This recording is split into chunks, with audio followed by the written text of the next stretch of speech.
She wasn't just murdered, she was assassinated. There's motive. They had to silence her. Was that a motive? There's physical evidence.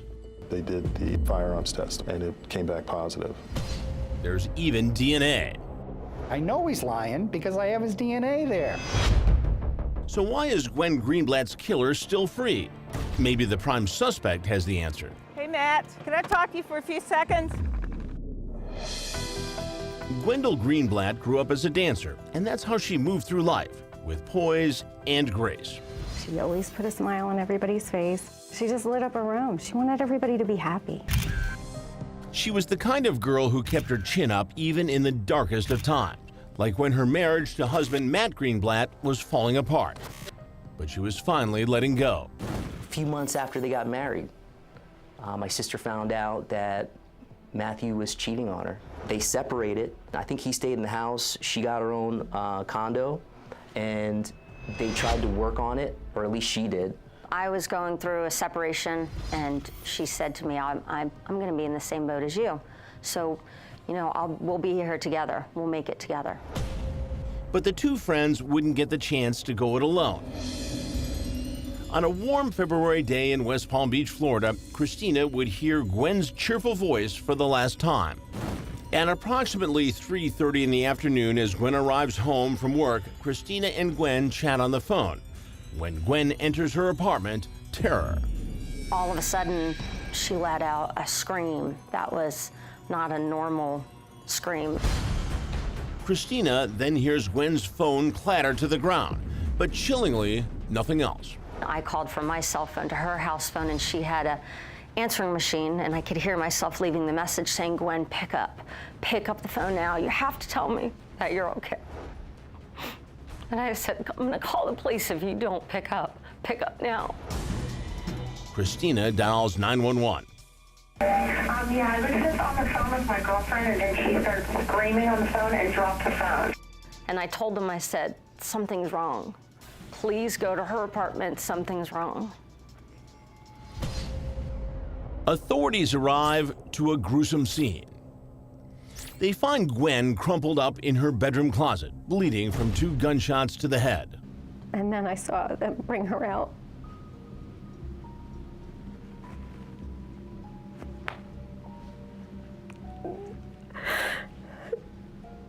Just seeing, I have nightmares about seeing her face. And knowing that this was real. Investigator William Fraser was there and puts together the horrifying last moments of Gwen's life for our Andrea Isom. When she gets inside her home, she's accosted. There's a disturbance in the living room. There's a vase knocked over, her phone's on the floor. Gwen scrambles away in terror. She runs into a dead end. The only thing left is the bathroom and the closet. There's no place else to go. Her pursuer raises a gun and shoots. Twice. Right through the top of her head, killing her. To me, the coup de grace. I'm gonna make sure that this victim is gone. She wasn't just murdered, she was assassinated. Gwen dies at the hospital. It was a murder. They came after her to kill her. They didn't rob her, there was no rape, there was nothing. They went to kill her. But why and who? Bloodstains, Gwen's clothes, her phone.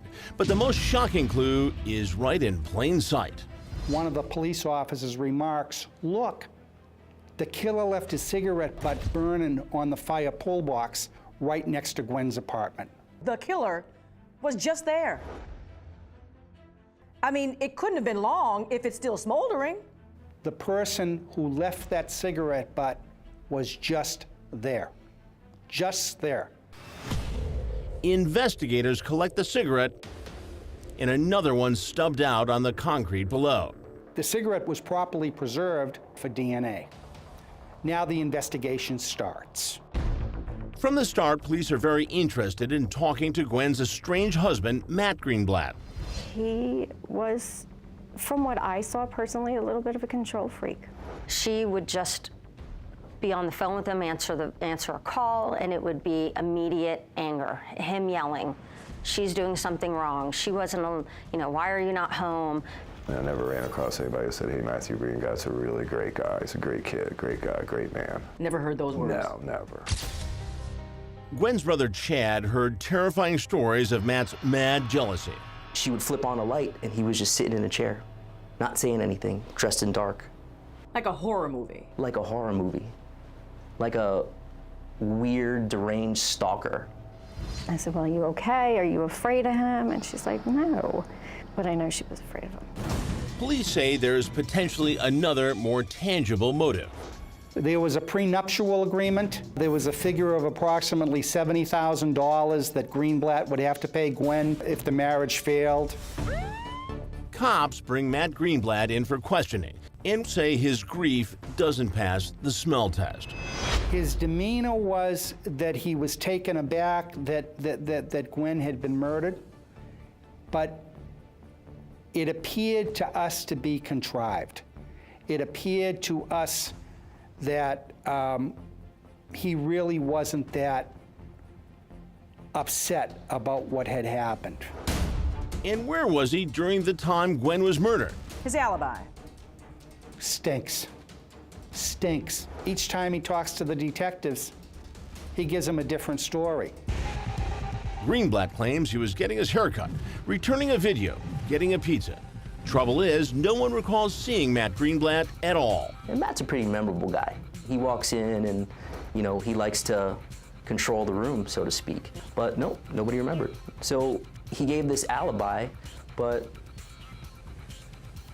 You don't buy it. nobody buys it. Nobody has to. Test results are in. DNA from the stubbed out cigarette, according to detectives, a match for Matt Greenblatt. But here's the shocker. The smoldering butt on top of the fire alarm is not Matt's. It's someone else. Are cops looking at the wrong man? There are many questions in the murder of Gwen Greenblatt, but few answers, at least from Gwen's estranged husband, Matt. You talked to Matt? Everything was fine, peachy. No problems, they're in love. They were gonna be together forever. But now, cops claim Matt doesn't seem to be that invested in finding Gwen's killer. A funny thing about Matt is that after we talked to him on that day, and maybe one day after, we never heard from Matt again unless we approached him. But detectives say the physical evidence keeps mounting. Hours after the murder, police dust Matt's hands for gunpowder. The result? Positive for the presence of gunshot residue. At that point, I believe that he decided not to cooperate anymore, because we knew we were looking at him. Then there's a stubbed out cigarette. It's got Matt Greenblatt's DNA all over it. We query Matt on a couple of occasions. When was the last time you were there, Matt? I mean, why is a cigarette butt ground out by the front door in an apartment complex that takes pride in policing the grounds? But there's one piece of evidence that has investigators really stumped. Another cigarette butt found still burning on a fire alarm. When the first responders get there, it's still smoking. It's still lit. Meaning whoever was smoking it was there at the time of Gwen's murder. But here's why cops are puzzled. DNA found on this one doesn't match Matt Greenblatt. And it's what they call single source DNA. In other words, one person was smoking that cigarette. We don't know who it is. It begs the question, did Matt Greenblatt have an accomplice that night? Or did someone else kill Gwen? Are cops looking at the wrong guy? We said, if we find the owner of the DNA on the cigarette butt, we'll solve the murder. And you know what? We did find the owner, and we found it several years later, and that person is Richard Engel. Richard Engel convicted of federal mail fraud charges. When he's arrested, his DNA is sampled, and it matches the DNA on the smoldering cigarette. Who's Richard Engel? I wish I knew better. I know he was at my sister's place the day she was murdered. I know he was with Matt Greenblatt. I know they were together. Detectives Frazier and Sam pay a friendly visit to Engel in prison. It's a murder investigation. Oh, yeah, excuse me. Yeah, it's okay. They show him a photo lineup that includes Matt Greenblatt. Don't know any of those guys. Nothing. Nothing. Zero. They show him photos of the apartment. I used to deliver pizza. Yeah. A lot of those complexes all look the same. Now listen in as the officers grill Engel about that cigarette found outside Gwen's apartment. Okay, I want to show you this right here. All right?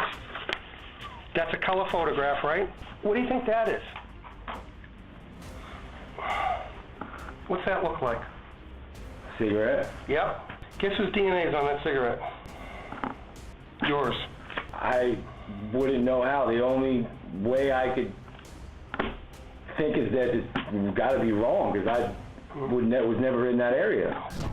Engel stammers out excuses, but detectives aren't buying them. I don't understand how that cigarette would even get there, and I don't know how it would have my DNA on it, and even if I was smoking a cigarette, I wouldn't be dumb enough, I don't think, to even put it on top of a fire thing. What you're saying is the science has got to be somehow wrong. Yes. Yeah. Well, I'm telling you, as a man of my word and a man of God, you got the wrong guy, because it's not me, because I wouldn't do it. So what you're telling me, sir, is emphatically that's not your DNA? Yes. You are? Yes. And all he tells us, and it gets to the point where it becomes just nauseous, is that's not my DNA. Not my DNA, not me, I wasn't there. Finally, Detective Frazier's had enough. You don't believe me? Absolutely not. You're lying. You have created a scenario. Now you've created the hunt. And you know who I am? I'm the lion. And you know who you are? You're the bunny rabbit. You think he's lying? Absolutely, I think. I know he's lying because I have his DNA there. I don't think he's lying. He's I lying. know he's lying. Engel won't crack, and without linking him to Greenblatt, investigators are missing a vital connection. We say now the next job we have is we have to link these two guys together. We hope that someone knows those guys and can tell us when they saw Matthew Greenblatt and Richard Engel together. Engel has since been released from prison. He continues to deny his involvement.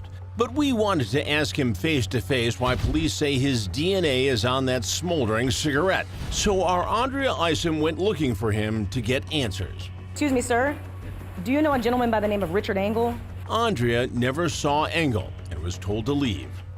Matt Greenblatt is now a rising star in the world of sport fishing and a featured celebrity on the website Fishing League Worldwide. We tried reaching Matt by phone. My name's Andrea Isom, and I am with a show called Crime Watch Daily. I'm sorry, I can't. I'm on the water right now. I can't hear you. We paid several visits to Matt at home. We just have a couple of questions. Do you know who murdered Gwen? Well, our private investigator spotted him yesterday. He walked out of the house for maybe 30 seconds or so. He had some kind of fishing gear with him. When our Crime Watch Daily cameras finally did catch up with Greenblatt, Hey, Matt. Can I talk to you for a few seconds? he cries lawyer and clams up. With all due respect, Yeah. I'm going to have no comment without my lawyer present. But can you talk about it a little at all? Are you still in communication with the police about it? For now, Matt Greenblatt is keeping his distance, but investigators are right on his tail. Is Matt a suspect in the murder of his wife, Gwen? He certainly is. Richard? Absolutely. I mean, why wouldn't they be? You know? Of course they are. To Gwen, you say what to your friend? I say thank you for being the best friend anyone could have.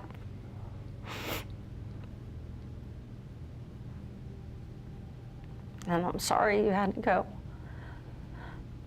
the way that you did.